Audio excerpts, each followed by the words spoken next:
Включвам се с последното видео от Турция.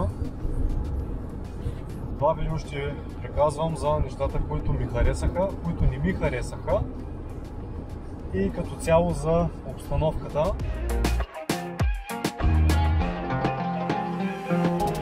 Първо искам да започна с нещата, които бях чел в интернет предварително, които се потвърдиха, които не са верни също и така нататък. Първото нещо, бях чел в повечето форуми в интернет за винетките и за автомобилите и за магистралите. Първото нещо, което е най-важно да знаете, че когато се качвате на магистрала, всички магистрали тук са платени. Тоест, трябва да имате или винетен стикер, който да се закупите за вашият автомобил и да се направите регистрация, или другият вариант е да си плащате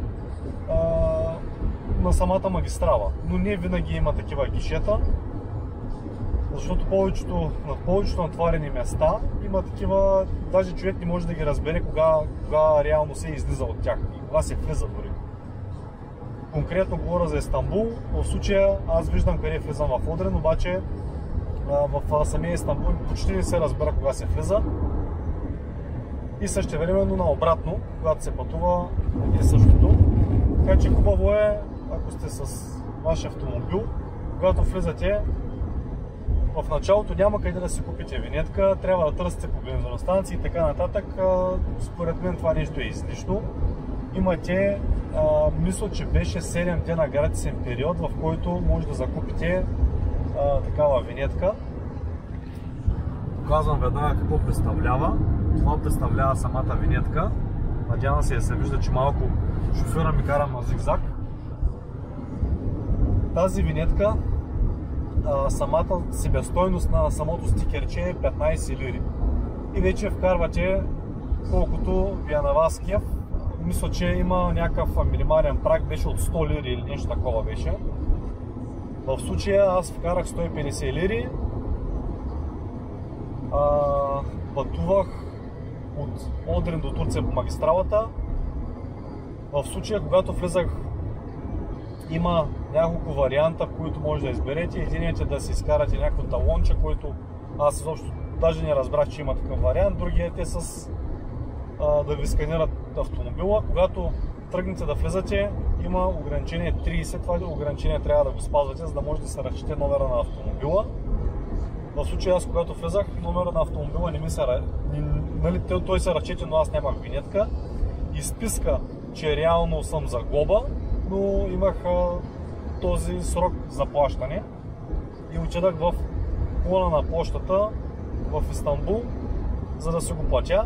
По пътя тук спирах по магистрали, но понеже не беше в работно време, бяха затворени.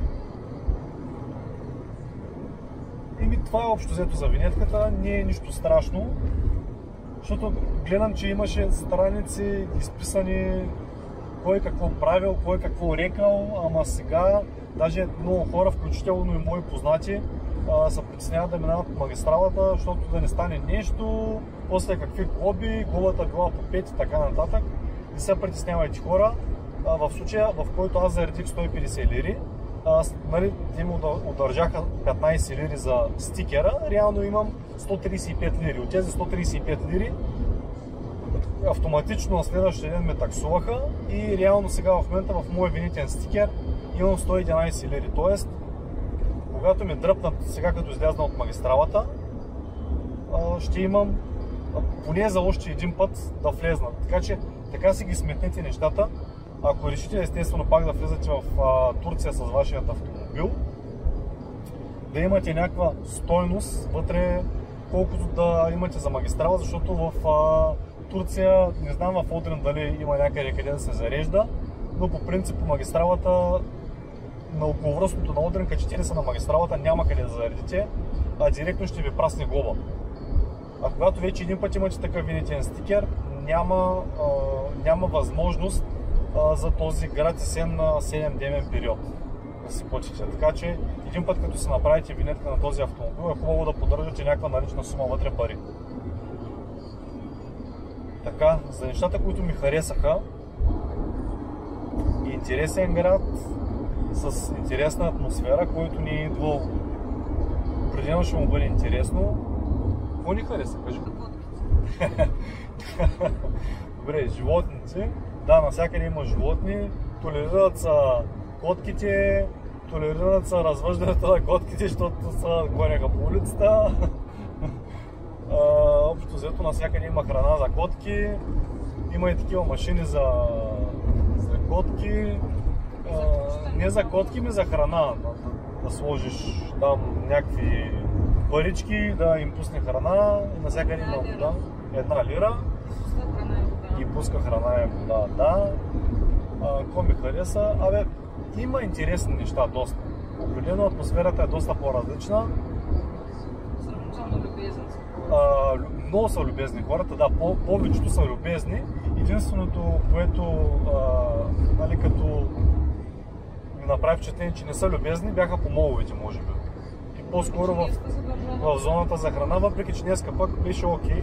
Така че пак е явно до настроението на човек. Абе, като в България, има някой, дето ще дигне кръвното, има някой, дето ще извади душата с памук. Тъй че, ама повечето места са супер любезни. На Капало чарши вече е станало супер комерциално, въпреки че е интересно, но е супер комерциално. Аз бих ви препоръчал, ако ходите там, да ходите може би първия ден или втория, защото после ще ви се стори някакво много... Сякаш една идея по-скъпо от на другите места.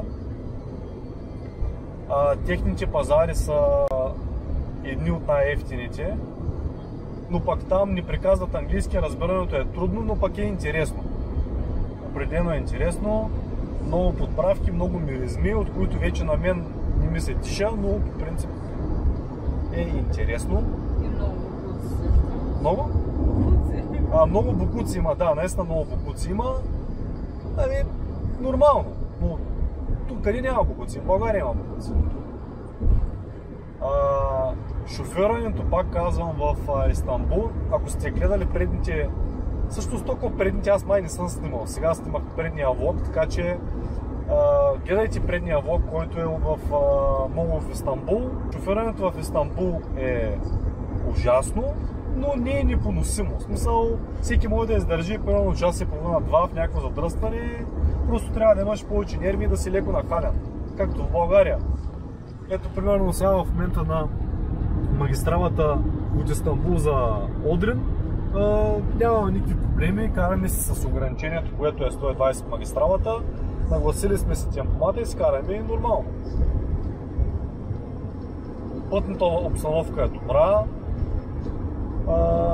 Какво друго? Нещата, които ми харесаха общо взето са това. Да, предвиждането с метрото и трамвая е ефтино. Какво друго? Ефтино, бързо, да. Препоръчвам ви метро и трамвай. Не сме хващали такси, бях чел във форума, че пак по такситата са били пазарили хората и така нататък. Не знам. Не сме хващали нито Uber, нито такси. Единствено само с такива метро, трамвай и така нататък сме се придвижвали. Има много екскурзии по Босфора. Не пътувахме с такава, защото видях или по-скоро четах в форумите, че тази екскурзия по Босфора е може би 4-5 пъти по-скъпа, направена е за туристи и просто ви обясняват кое какво е разположено. Ние в случая си хванахме корабче, което обиколи по-голямата част на Истанбул и реално на това корабче се виждаше повечето забележителности. Ако имате малко повече време и ви се интересува и знаете къде са забележителностите, просто вече един път като ги минете примерно и ще знаете кое какво е къде и общо взето така. Корабчето, това, което ние се хванахме, беше на цената на билета, там 7 нещо, 8 лири, което е почти без пари.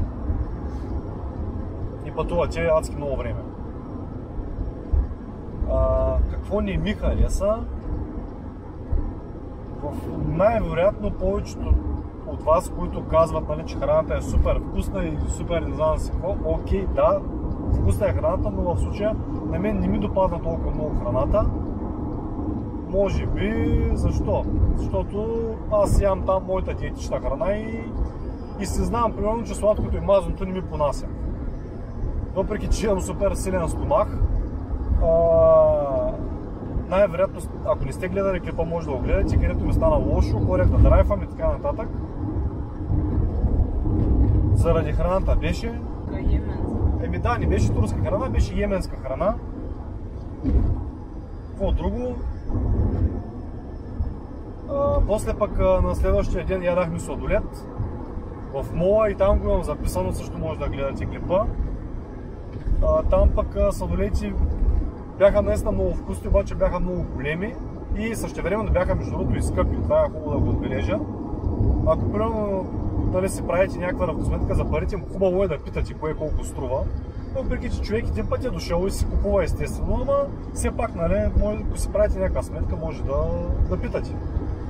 И по тия сладоледи после ма избина тоалетна. Тъй, че явно не ми понася тая храна. Също не ми хареса. Няма места за спортуване. Във всички паркове има много уреди, които са за по-скоро раздвижване, но не и за нещо, което е първо да се напомпи човек да тренира както трябва, някакви лостове да речем. Може да се тренира в парка, може човек да бяга, може да спортува, но не е като примерно в нашите паркове, в всяка една градина примерно да има някакви лостове, човек да прави набиранки и да направи хубава тренировка. Въпреки че примерно на женската аудитория ще им хареса най-вероятно, защото има много упражнения за крака, тези, които са, как да ви ги обясна, той в България почна да ги има. Аз съм ги снимал, така че може да ги погледнете в клиповете. Търсех зали и там съм го заснел, търсех зали, където от всичките зали намерих единствено и само една, която работеше постоянно, обаче пък нея зала беше много скъпа, беше 100 лири, беше тренировката, което не че невъзможно да се влезем, няма смисъл човек да дава 12 лева и стотинки за една тренировка. Смисъл, в България е много по-евтино това нещо. Уличната храна е вкусна, не мога да кажа, че не е вкусна, гевереците са вкусни, кестерите са вкусни, сока от нар е супер. Тъй, че хора, пазете си диетите, не се занимавайте с глупости, дори да дойдете на почивка, пак внимайте какво е. Колкото и да е вкусно, не е много полезно. Като изключим факта храната, са окей нещата. Тъй, че може би само заради храната ми се прибира. Искам да си ям моя овес и моите неща. Другото, което също държа да подчертая, в магазина за хранителни стоки пишат са новини, гледам в интернет българите как били купували от Турция толкова ефтини неща, не знам какво. Има ефтини неща, но чак пак толкова ефтини не са. Някакви второстепенни неща са по-ефтини, другите неща не са чак толкова ефтини. Примерно сега яйцата бяха по-ефтини, но аз пък не мога да награба 6 кури с яйца. Даже и не си ги купях, да ви кажа честно. Яйцата бяха по 15 стотинки бройката, в България са по 30. Да, вярно е по двема, човек пък не може да купи 100 яйца или пък 200 яйца. Тъй, че пак се обезмисля варианта. Ние си купехме таблетки за съдомялна и такива неща, някакви второстепенни неща, от които сме спестили някакви левчета, примерно. Ти като сложиш горивото и като сложиш, че си платил винетка и като сложиш времетраенето, нали, обезмисля се. По-скоро, нали, всичко е за екскурзия. Но чак пък за пари, чак пак такива спестявания, нали, далече съм от мисълта и тези новини изобщо не са актуални, не са верни. Нали, някой сега ще каже, някой примерно хляба колко пари, като и колко пари, някакви стотинки има разлика, по-ефтино и някакви стотинки разлика, ама няма смисъл, пак да казвам. Нали, на пазарите си, ма чак пак сега на границата да не се смеят да се напазарим, както като беше COVID-а, да се напазарим сега 10 стека туалетна хартия и 10 стека олио, и няма смисъл. По-скоро си вземете неща, които ги няма в България. Нали, нещо, което е интересно и го няма. Примерно ние си купехме шафран от пазара, беше наистина много по-евтин, защото шафрана в България е много скъп. Купехме си черен пипер, адски силен черен пипер, навсякъде вони на черен пипер. Купихме си такива турски парфюми, които миришат много силно. Такива неща общо взето. Дрехи даже не сме си купували, защото не сме ги пробвали. Това е общо взето, така че ако имате въпроси, може да пишете долу в коментарите. Ще се радвам да ми пишете някакви въпроси, аз да ви отговарям на конкретни неща. Защото така по време на движение не мога да се сетя. Не забравяйте да ми ударите по един лайк, да се абонирате за канала. Пожелавам ви да бъдете здрави и ще се включа само след няколко дни с ново и спортно видео, в което ще бъде със сигурност развлекателно и интересно. Бонус видео специално за вас. Две неща се сетих. Първото е, че самите хора в Истанбул са много любезни. Не говоря за персонал, говоря за хората. Поне ние на такива случваме. Първия ден, понеже не знаехме откъде се вади тая Истанбул карт, питахме едни хора, човека си даде неговата карта. Нали, естествено беше празна, ама той в България кой ще го направи? Никой. Никой няма да го направи. Тъй, че общо взето, наистина са много любезни хората. Човека си даде картата. Че ако беше другото? Минусите, бе? Да, минусите. Че навсякъде за туристи е по-скъпо. Да. За чужденци. Минусите, че навсякъде за туристи е по-скъпо. За чужденци почти двойно. То си двойно. На това на аквариума пак беше почти двойно. За пътищата. Да, пътищата им са хубави. Сега нямат нищо общо с техните нормални пътища, са като нашите магистрали, кажи речи.